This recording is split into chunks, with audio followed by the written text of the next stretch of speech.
పల్లవి ప్రశాంత్ కూడా మాట్లాడదాం. పోయిన ఏడాది ఇక్కడ గట్టిగా మొక్కుకున్నాం అమ్మవారికి, మళ్ళీ ఏడాది దర్శనంకి వచ్చినాం, ఎట్లా అనిపిస్తుంది? నాకు మంచి అనిపించింది. అన్న చెప్పిన అన్న రాగానే మంచి అనిపించింది. మనకు తెలంగాణ అనగానే బోనాలు, బతుకమ్మ పండుగ. అమ్మవారిని మొక్కుకొని ఏ పని అయినా సరే మనం మొక్కుకొని ఒక అడుగు ముంగటికేసి తల్లిని ఎన్నుకొని నడిపిస్తుంది. నాకు మస్తు సంతోషంగా ఉంది. మళ్ళీ ఇక్కడికి వచ్చి అమ్మవారిని దర్శనం చేసుకుని చాలా అంటే చాలా ఆనందంగా ఉంది. మళ్ళీ గోల్కొండ కోటకు చేరిన తర్వాత కూడా దర్శనాలు ఉంటాయి అమ్మవారిని అడుగు చెప్తా.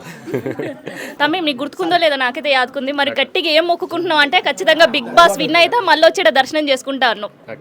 సో ఎట్లా అనిపిస్తుంది మరి అట్లా విన్ అయ్యి దర్శనం చేసుకుంటా? నాకు చాలా మంచిగా అనిపించింది. శ్రీకాంత్ అన్న ఇట్లా అప్పుడు అంటే నేను వచ్చినప్పుడు ఇట్లా అప్పుడు మంచిగా దగ్గరుండి అమ్మవారికి పూజ చేయించిండు.